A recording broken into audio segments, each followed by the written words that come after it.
Hello, how are you? My name is Annie and I make this video to share with you something.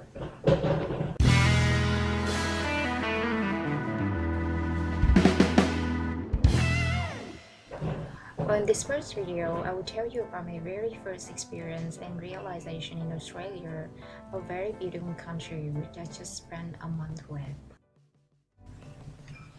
The place I dropped into is Melbourne, Australia, and wow, it's sadder than I thought. It's peaceful, but it's sad. Okay, I'm gonna talk more about this, but here's the top 10 things about Melbourne that first impressed me.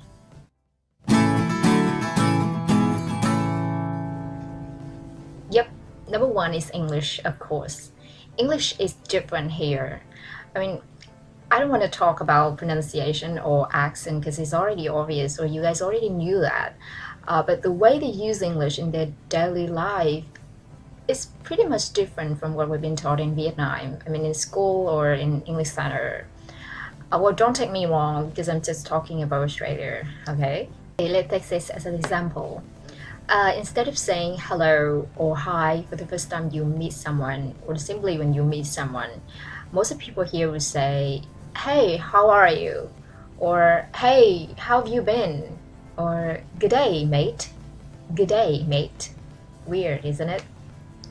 Or, when people say thank you or sorry to someone, they will not respond, you're welcome, or no problem as usual. Instead, they use no worries. Yep, no worries. Thank you very much. No worries. Oh, I'm so sorry. No worries. That's it. Okay, we're going to talk more about this in the next videos. Now let's just move on. The weather here sucks. Always remember to bring your coat and your umbrella when going out. That was our advice.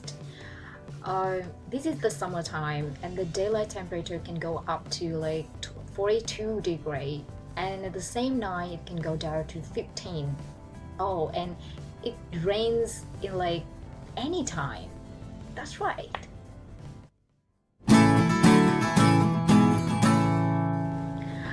The daylight here starts at 4 or 5 a.m. in the morning and ends at 9 or 10 p.m. in the evening.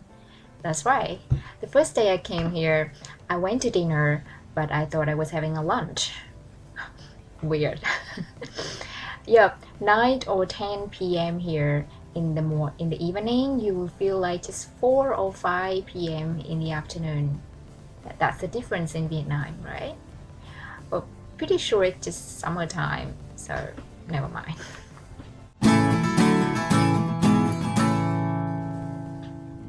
The reason I said Melbourne is sad because most of its entertainment places closed too early, except the center area, which people call the CBD. One time I went to one of the biggest market here at around 5 p.m. in the afternoon, and damn, it's totally gone. Like no one has ever been there before, although it just looked like 9 a.m. in the morning time. Well, so same is true to some kind of shopping center, entertainment center, or even restaurant. So instead of hanging out with my friends to fabulous dining places in Vietnam, I have to go home and do boring stuff because it's pretty much nothing to do here at that time.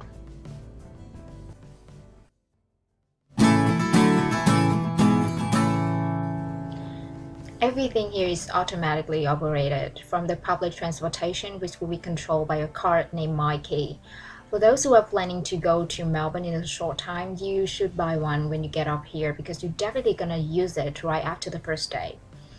Or you can deposit your money to the bank via the ATM, which you cannot do that in Vietnam, right? You have to go directly to the bank and submit your money there. One more thing, you can barely see a cop, or should I say a police officer in the street. They use cameras instead. But don't underestimate that. Once you break the rules, your ticket will be sent to your home right away. Seriously.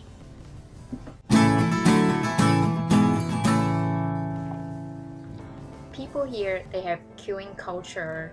Queuing means forming a line when you want to get a service, and in here it's always expected. Well, no matter when you're in the restaurant waiting for the order or payment, no matter when you are in a rush or in the traffic jam, you have to wait until the people before you get the service first, get what they want first, because it's very rude when you get any service before someone who has been waiting longer than you did.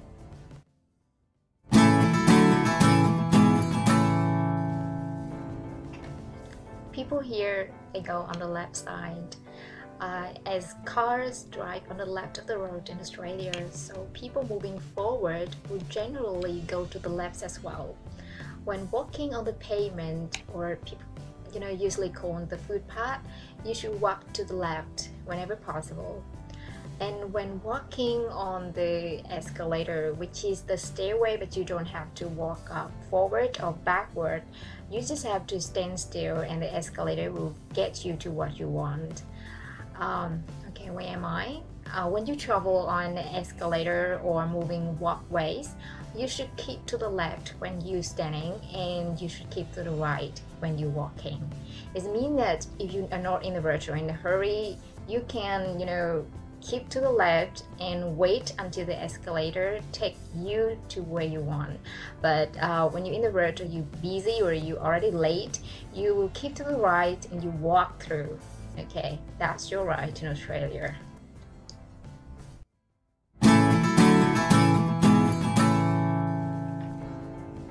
People here are very, very nice, but it's not easy to get close to them. That's what I was told.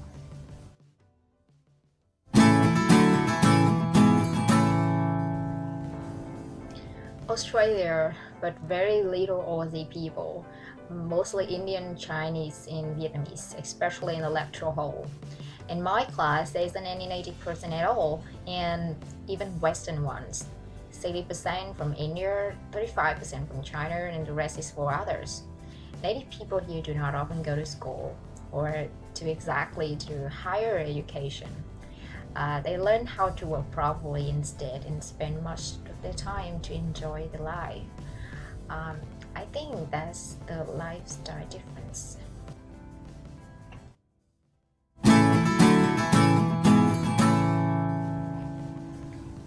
Here comes the last one. The life in Australia can be easy to afford. Believe me, to a normal person with a normal life. What do I mean by a normal life? The higher one is that you often go to a bar, a party, or a casino or something like that. Otherwise, you can totally afford your living, your spending, or even traveling. Of course, you have to get a part-time job. About 20 hours a week is enough. Okay, I don't talk much about this because it depends on different people, but it's easier to live here than you thought financially.